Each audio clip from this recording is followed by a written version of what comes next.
energy sustainability in our county, right? And I know I heard a lot of people say this morning that we're leading, we're leading, we're leading. Well, we could be leading, but we got to get in front of what's happening in our county, right? And what's happening in our county is going way left from what we're talking about. And when I say left, I'm not talking about politically left. I just mean left off the straight path, right? Veering off towards potential challenges. And so this conversation has to be connected to the way we think about planning, to the way we think about land use, to the way we think about meeting our energy burden, to the way we think about water. So it was a really interesting conversation from the WSSC folks. I really appreciated it. But they might want to get together with the utility folks who are talking about building out the data center infrastructure that uses fresh water at exorbitant amounts. Those data centers will use more fresh water than we use per household per cubic meter of water, right? But they're not using recycled water. They're not using gray water. Gray water is the water that comes out of the sewage treatment plant after it's been treated, right? They could use that water, but no, they're using the same fresh water that we're drinking. So this is what you call a potential design flaw, right? But it doesn't have to be. We have the capacity, we have the intellectual ability, we have a new conversation taking place not only in our county, but across our state and across the nation. No matter what those people at 1600 Pennsylvania Avenue are talking about, we are moving in the direction of sustainability and justice. But all of those pieces have to be tied up. So, you've met our panelists. We're going to dig in. They've each been asked to speak for 5 minutes about what they think are the critical issues that we need to be dealing with. Nicole, I'm going to ask you to go first.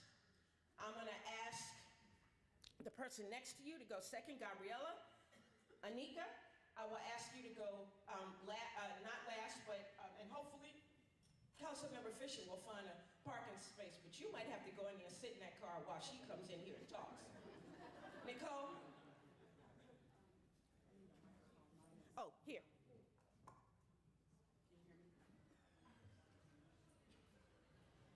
Thank you, Vernice. So Vernice mentioned lots of things for us to pay attention to today and beyond. And what I would like to share with everyone is that I think for the county, we need to take a step back.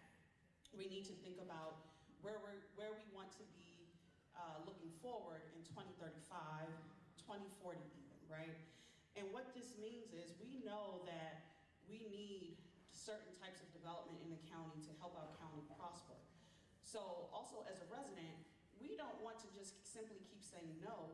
We want to take a step back and say, no, not right now, because we want to sort of slow walk things. We want to look at ways that we can integrate development within our county so that our public health isn't affected.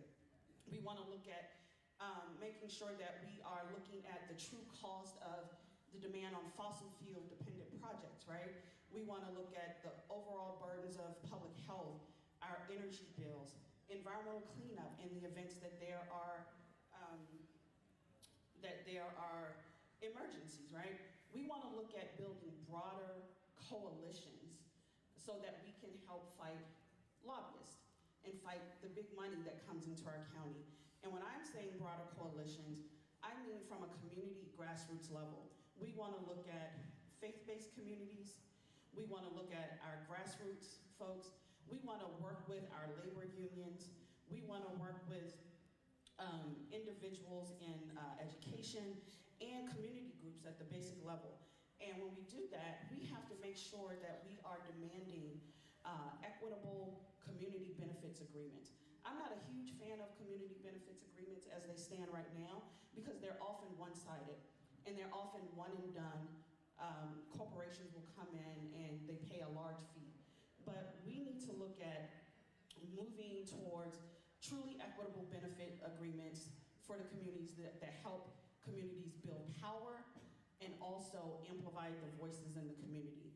We also want to make sure that we are looking at what's in those agreements, that the agreements, the outcome leads to community ownership. So what that looks like is communities have equity stakes in projects so that residents can see long-term, not just health benefits, but also wealth benefits. And instead of, we don't no longer want to see short-term mitigation and structural investments within our communities. So where I stand, if you want to partner with my community, you need to come and you need to come correct. I'm also looking at, we want to make sure that within these agreements and the county and even in our state, right, we want to make sure these agreements have enforceable local hire contracting mandates with percentages for local workers, minority-owned businesses, women-owned businesses, businesses of color, and we want to make sure that we're demanding transparency and reporting and the metrics that are being shared with our community. One of the things I always like to point at here in Prince George's County is National Harbor, right? We have that big old casino over there, and I personally was not a fan of bringing a casino here because there was nothing in the legislation that required the casino to fund education here in the county. It was written such that, oh, the money from this or the revenue from this may fund education. But we need to move away from that, and we need to start demanding that these things are in writing, and the things in writing that we see that we want to have within our community. I also want to take a look at, I mentioned cumulative impacts a little bit, right? We need to start looking at using our community members as experts within the community. We are continuing to push for things that do not exacerbate the issues that we already have within our counties. We want to also make sure we're looking at ways to incorporate not just pushing for environmental justice, but legal avenues as well. It would be helpful if we could partner with law schools who can help some of the communities in a pro bono capacity, or not just law schools, but people fresh out of law school who have passed the bar and can help us move forward. We want to look at community-led impact assessments for different things. I know some of us have heard that a couple of the bills here for the state were vetoed if we look at like the Renew Act. And that was for a study. That's what we need. We need studies to be able to have credible data and information so that when we are fighting for things that we don't want in our community, we have the data to be able to back that up. And again, I'll say it's not that we don't necessarily want certain things, we don't want things to come and harm us. So if we look at data centers, like what's big here in our county now, I use AI. I'm sure almost everybody in here do. I don't want a data center in my community that's going to harm my water, that's going to exacerbate my asthma. Like, why can't we look at building these data centers in a more sustainable way? There is precedent for building data centers to LEED certification standards. There are over 1,500 data centers built to LEED standards across the country, so it can be done. Thank you, Nicole. Thank you. We're going to circle back to her. Gabriela's next, but I just want you to let it sink into your head the many issues that Nicole talked about, right? All of those things have to be addressed as we move forward simultaneously, right? Simultaneously. Thank you, Nicole. Gabriela? Hi, everyone. So first of all, I want to say it's a pleasure to be here with you guys. I want to start off by talking a little bit about the type of work that we do and just address some of the issues that we've thought about. So, Defensores de la Cuenca, that literally translates to watershed defenders. We're a community-based, community-led organization that focuses on protecting and restoring the watershed. But what makes our organization very unique is that we focus very heavily on working with the Latino immigrant community, and we do that by creating culturally relevant experiences so that people that maybe be due to a lack of, a language barrier, or they're interested and invested in working in the environment, they just don't have the tools or the information or don't even know how to get involved. So a lot of what we do is we create, as I mentioned, very relevant experiences where we bring people outdoors to hiking opportunities. We do one of our more popular events is Salsa in the Park, where we have salsa, we make salsa, and we have a salsa instructor that comes, leads a salsa class. And in addition to that, we're talking to them about the watershed and issues that are impacting their community, whether it's air quality, water quality, and whatnot.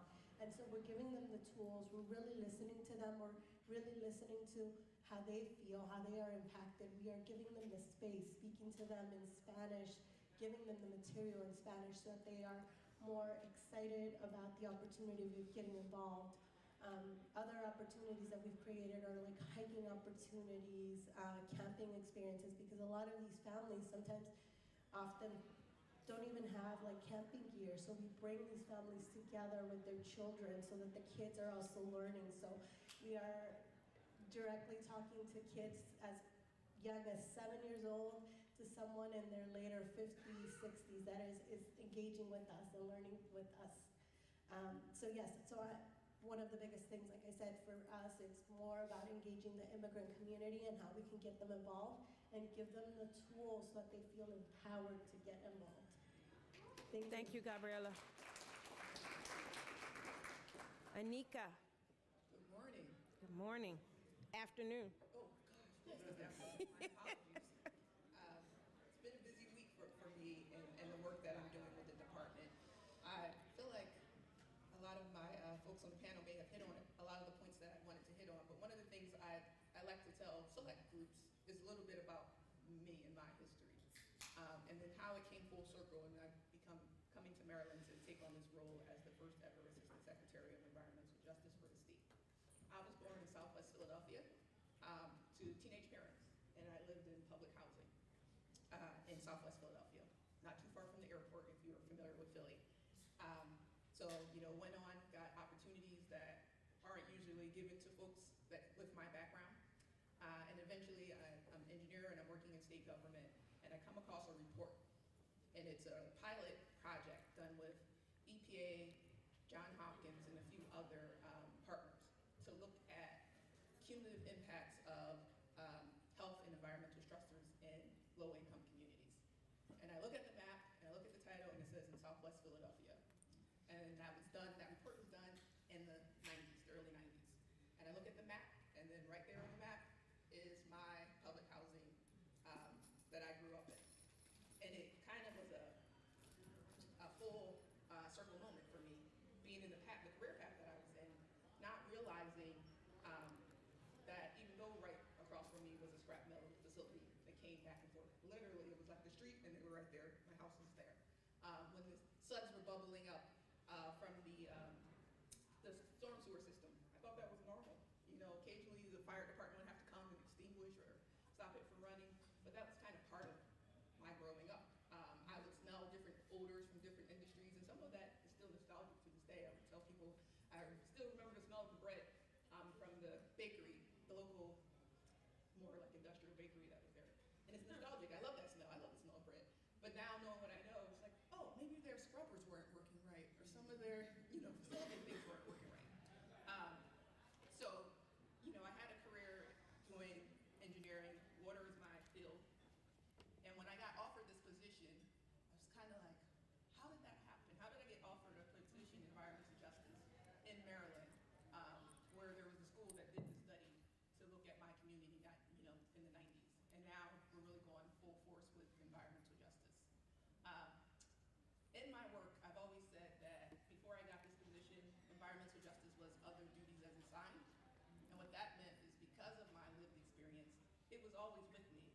I may not have called it environmental justice, even though I can go back into some of my textbooks and see that we talked about it and have a paragraph because we talked about it for about 2 seconds in some of my coursework.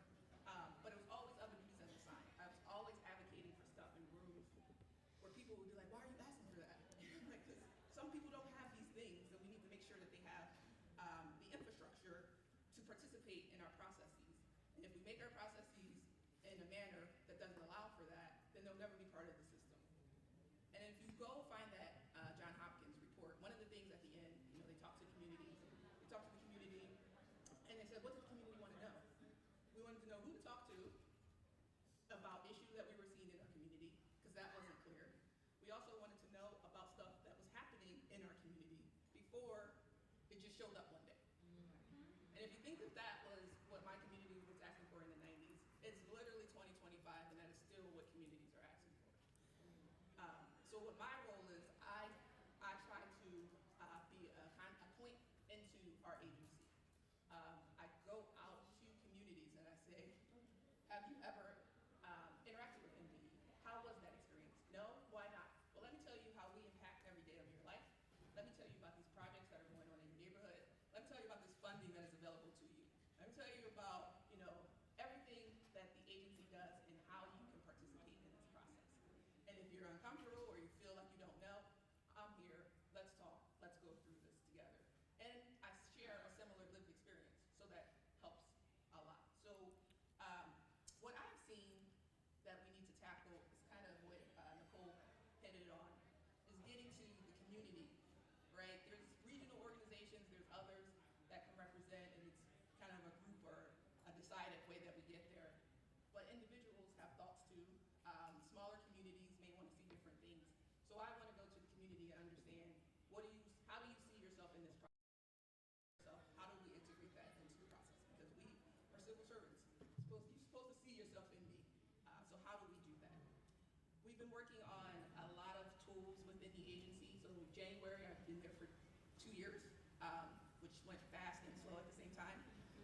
But in that time, what I really tried to do is highlight funding opportunities both for individual nonprofits and counties, saying, hey, why have you never come in for, this project? If I go to a community asking something, I might say, okay, it's good to know. An individual may not be able to apply for this funding, but a county or a local government can.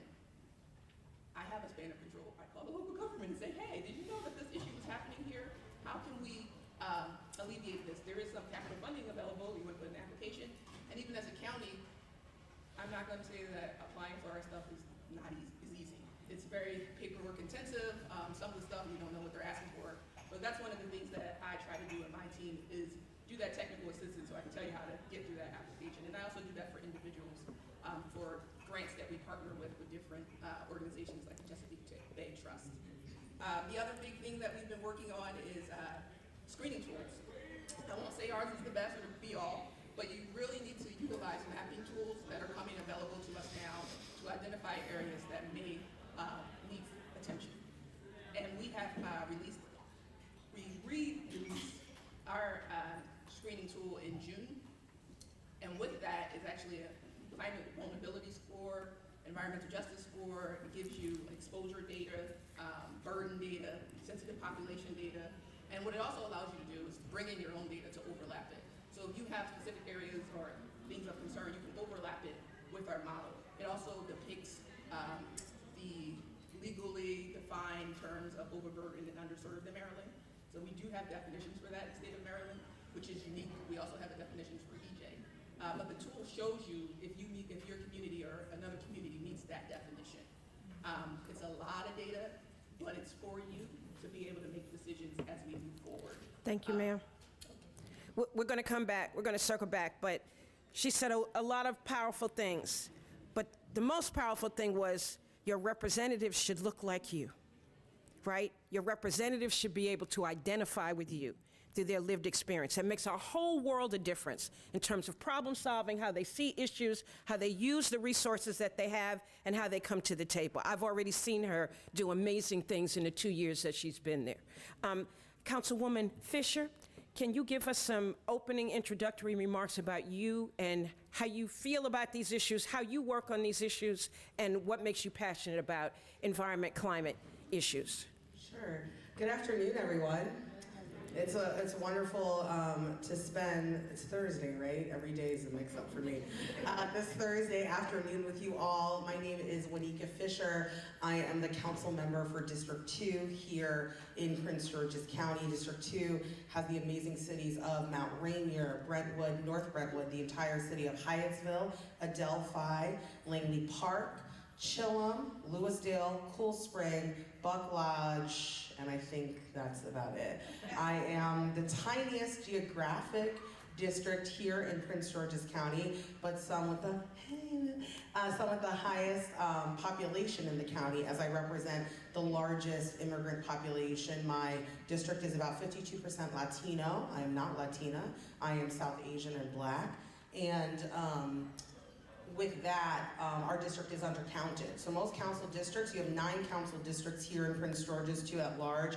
Each one should be around 130 to 150,000 people. I would probably say District 2 is closer to 200,000 people. So we are almost underrepresented because of census numbers and the fear that's sometimes there in reporting. I've been elected to this great county for almost a decade, which is crazy. I was a state representative first, representing the community in the House of Delegates, in which I led as our assistant majority leader, and now then I got elected to the Prince George's County Council, in which I chair our General Assembly Committee, so that is all county matters to Annapolis, and then I vice chair or have chaired our Health and Human Services and Public Safety Committee, and more important for today, I'm a very vocal member of our Transportation Infrastructure and Environment, TIEE committee at the council, and that committee looks at everything when it comes to the environment, fees. I see a lot of our utility partners here. We are always arguing about that and more.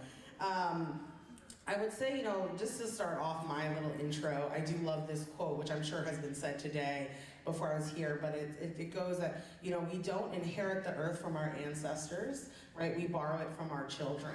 And that's sort of where I always ground myself. It's very odd to say, and I don't like to say it anymore. I'm still the youngest woman elected in Prince George's County, whether you're looking at the council or your state reps. Men get elected younger, but I'm still the youngest, which is not great since 40 is very close to me. It's like right there. I'm looking at it, I'm digesting it. And it is different being the youngest woman elected in the second largest jurisdiction in the state, as I think about young people's future. And I think about the decisions we're making, and I always joke, sorry, this mic is a little off and on. I always joke, I'm the one that's supposed to be living with them. Most recently this week, I was in the wonderful city of North Brentwood. North Brentwood is the first Black incorporated municipality in Prince George's County. We could spend hours talking about all of that. But we had what's it called? The thing, you bury it, the time capsule. And they took a picture of the young people in the room of who's gonna be here when we open it. And I will be in my 80s. And then they had two young children. The Mayor Benitez's daughter was there, and another young man. They took a picture of the 3 of us because the only people that would be in that room when we opened that capsule in North Brentwood, it would be the 3 of us. And it was really emotional for the seniors in the room about what we were leaving behind. But it also, for me, was really inspiring of what we're gonna build going forward. And that's how I think about the council. For me, these issues are important not only because I live with them, but it's how we base the policy that we make in the county. So when it comes to zoning, what you can build, where you can build, how you can build it, that's one of the things that's so important at the county level. And when you look at the 24 counties in the state of Maryland, we're one of the only unique counties that your county council is also your district council, so it's also like your zoning, right? And 2 cases that I can now talk about because they're done and they're in my district. And just to educate you all a little bit too when it comes to these issues. We have something that's a practice. I was like, where are my county people? I don't know if I'm supposed to be saying all this out loud, but here I am. We have something, we are Atlanta. We have a practice and then there's what's in law. So each council, and what I'm saying is really not unknown, we have something called district preference. That means whenever a council member says, I want this in my district and I don't, the other colleagues 90% of the time vote that way. Right, because Hyattsville wants to decide what's right for Hyattsville. Mount Rainier wants me to decide what's right for Mount Rainier. They didn't vote for the council member in like Council 9. So if I'm like yes on that project or no on that project or I want it for council review, my colleagues will 99% of the time vote the way I have communicated for my district. I do the same for their districts. And it's called district preference. The only one time I can remember in my short recent history we haven't voted district preference, I was not on the council. For those of you who have been to the Whole Foods in Riverdale, the council member at that time did not want it. The rest of the council was like, you're crazy, we want a Whole Foods. And they voted for it, and it's one of the highest grossing and most vibrant town and housing developments in our county. So there are unique times, and I bring that time because it's very recent history that people remember. And there was a lot of arguing about tree placement. I wasn't around at that time, but I know there was a lot of controversy on trees and things like that for that development. And I think it's important for us to know how our county functions in these issues and not just to complain about them. And I think it's important for us to know, especially for people of color in the room, and I'm at everything at council because I'm supposed to be, who's in the room advocating on these issues and what do they look like? I would turn where we are today and at the summit on its head in that the representation looks like the county. You have one of the most diverse councils in the country and in the state of Maryland. You have an age gamut ranging, I'm short on time? Yes. Okay, well you have a large age gamut, right? But I will say, the folks that are coming to advocate about the environment and about certain projects tend to look a certain way, and they tend not to look like the council. So I think we all have to really take into consideration what that is. And for me, and this is my last thing that I'm gonna say, because I know you'll have questions. The environment has always been in tandem for me, with infrastructure. There's a picture of me at 19 years old with Eric Olson, who I didn't know, was a College Park councilman. We both were fighting for the Purple Line at University of Maryland. God is good. Today we both sit on the committee and we're both making decisions about the Purple Line 20 years later, right? And so the environment and transportation and getting people out of their cars are CO2 goals. Like, development and environment are not to fight each other. They're together in our journey. And that is my perspective. So that's a perfect segue. So first let me stop and say, my name is Vernice Miller-Travis. I forgot to say that. And I am a trustee of the Chesapeake Bay Trust. I'm a board member of Clean Water Action and the co-founder of We Act for Environmental Justice, a 37-year-old environmental justice organization in New York. So when I say I've been at this for a long time, I really have been at this for a long time. And coming here to Prince George's County was like walking through some kind of magical window coming here from New York, right? There's trees, oh my God. There's grass. The air is relatively clean if you don't live near a transportation artery, right? There's wild animals. I mean, the deer. I've come to an agreement with the deer. They can come and visit, but then they have to go, right? I bought a house because the house had more grass than I had ever had access to growing up in Harlem, New York. And that's how I made a decision about buying a house without going inside. I bought the grass outside, right? My husband thought I was crazy. I say all of that to say that this county is so special. It's so unique, but it has challenges. And if we don't meet those challenges now, the things that we love about Prince George's County will flitter away. And it'll be like every other overburdened, overcongested, overdeveloped place in the DMV, right? So we have to fight for this place that we love so much, and that's what this conversation is about. So here's my question to you all, from the questions that Danielle so beautifully helped us write down that we haven't asked a single one of. So let's try to ask at least one of these questions, right? And this one is a big one. What do you want to see addressed by the county government? And what are you working to support in terms of mitigation of things that could adversely affect us? And what are you working on to support the environment, energy, and climate justice within the county? And what programs could the county do that could support the work that you're doing? Aneca, I'm going to start with you. That was a mouthful. So, what do I want to see? I always, I'll put out a question that I often ask myself, and that is, what are we using to measure equity? I've asked that question of myself often when I do my work. What does that look like? I kind of put it into 5 things under the work that I do with environment, and that's resource allocation, meaningful community engagement, access to environmental resources, and reduction or mitigation of exposure to environmental hazards. And wait, that's what you want to see us do in our county. Okay, y'all writing this down? Because this is like really good guidance. Is this only for me or It's for all of y'all, all of y'all. And then I say the 5th one is improved health outcomes. Now, I say those things, I will tell you they are not easy. They're not easy to quantify, they're not easy metrics, because I've been trying to do those. But you start with the first one.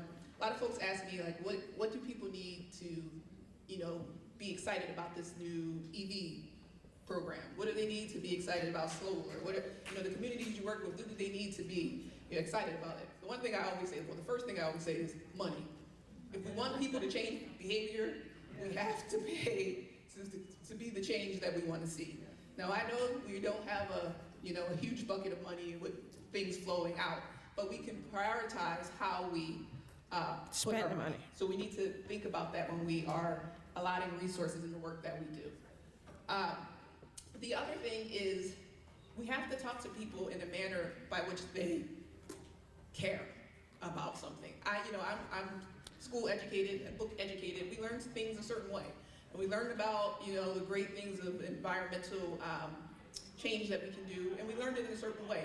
That is not the way that I talked in some of my Southwest Philly neighborhood. Those were not the things that were of concern to me or my family or even my friends. But there is a connection, so we have to sit down and do that crosswalk. What conversation are we having? Are we talking about the fact that you don't have trees in your backyard or in your neighborhood at all? And that is affecting your health.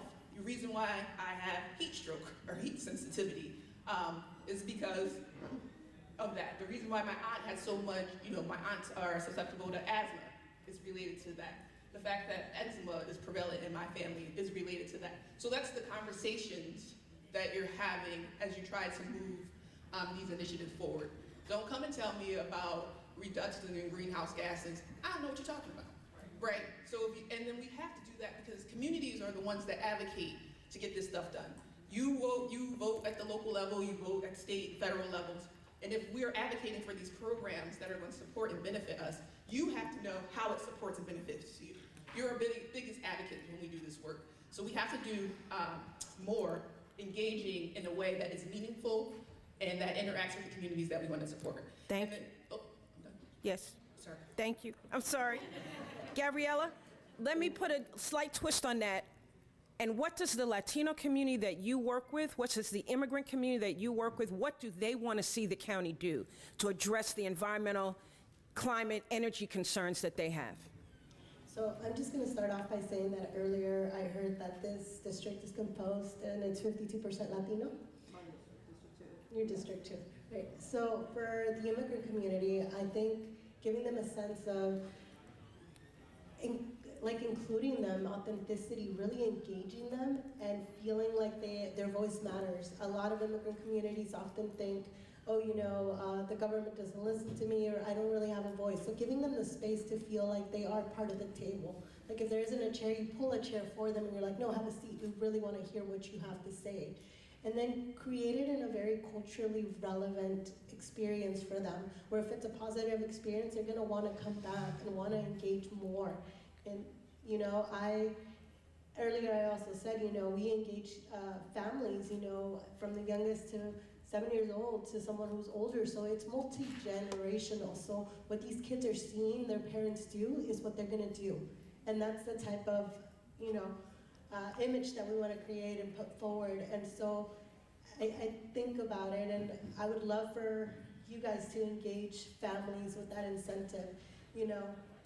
Yes, we are borrowing, the earth for our children. I think of my kids as well, and I'm like, I have a toddler, and I have to be the example for him. I have to be the one that sets it forward, that I put him in these spaces. And so a lot of these families that are immigrant families, because of the language situation, language barriers, sometimes they bring their kids, and the kids are the ones that are interpreting that information for them.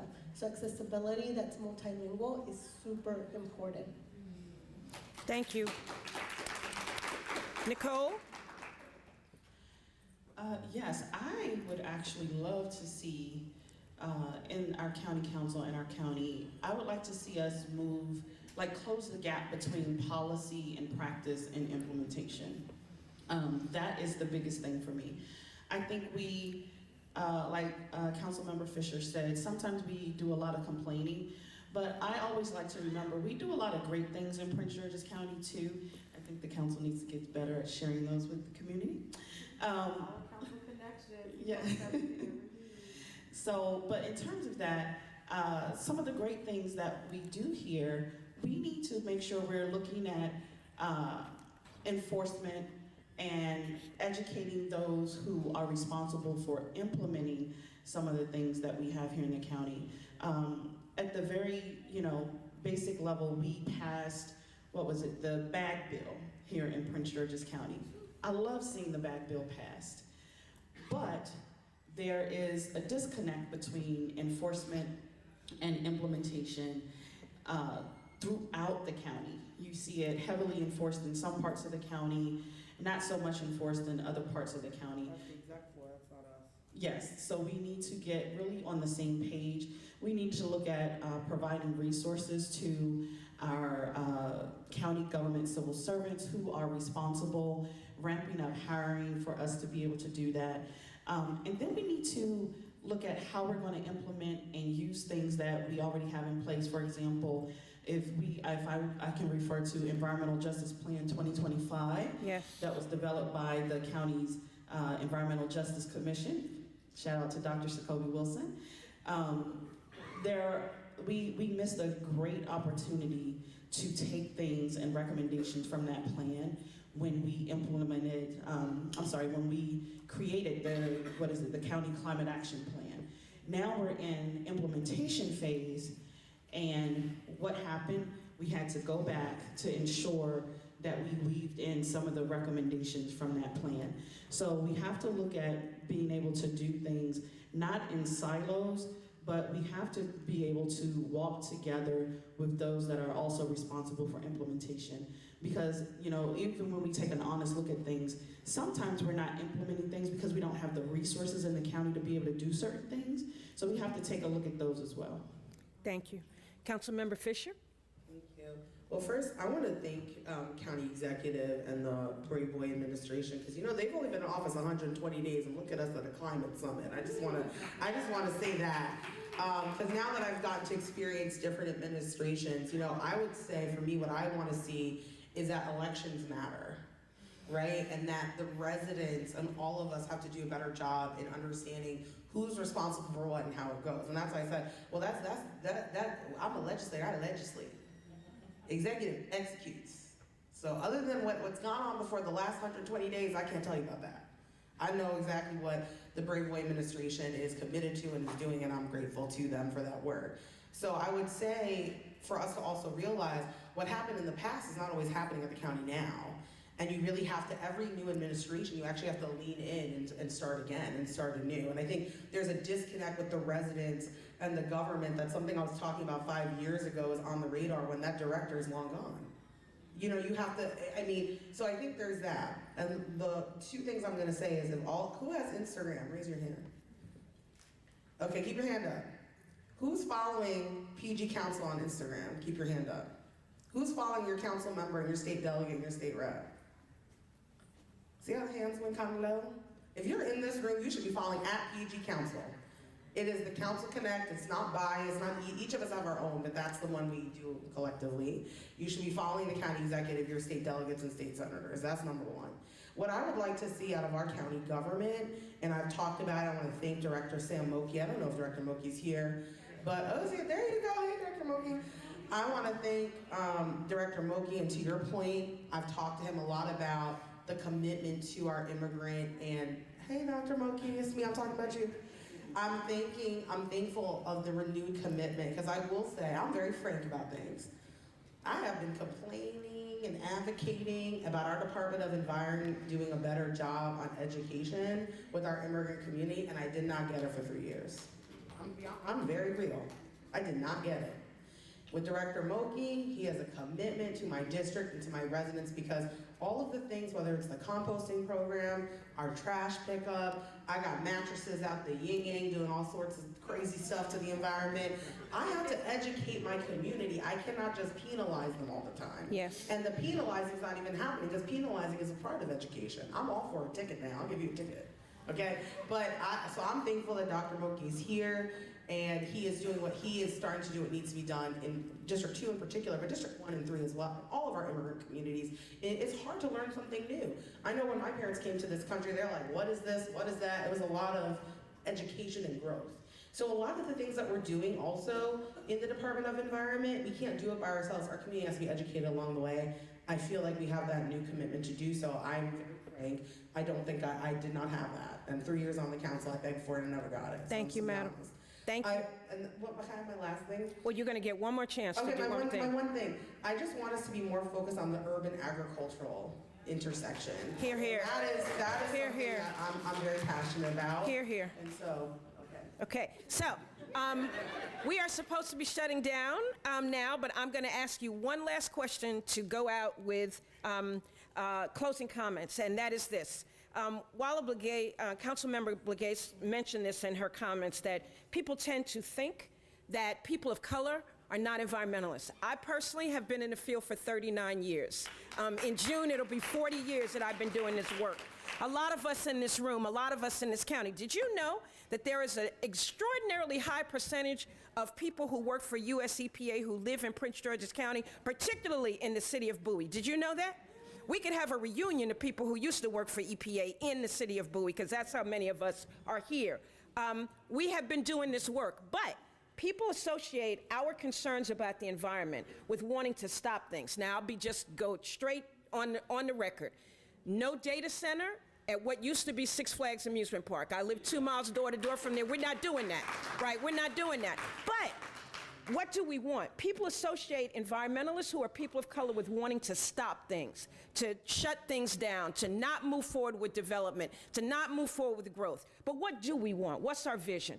I'm going to start with Gabrielle, Nicole, Councilmember Fisher, and then Aneca, you will have the last word. So for us, we just want a better future for our children, to be honest with you. And so I think any immigrant parent, any Latino parent, any parent in this room, or anybody that doesn't have children and has nieces and nephews, they know of a little kid, they want a better future for them. So I think when we, advocate for cleaner environment, for, good quality air, everything is all because we're doing it for the next generation. And that's what we want. Thank you, Gabriela. Here, here. I'm going to echo a little bit what Gabriela said, because I don't yet have grandchildren, but one day I will. And I want to live in a place, if I'm still here in Prince George's County, where I can go outside and play with them and not worry about someone getting ill. Like personally, I didn't have asthma growing up as a child.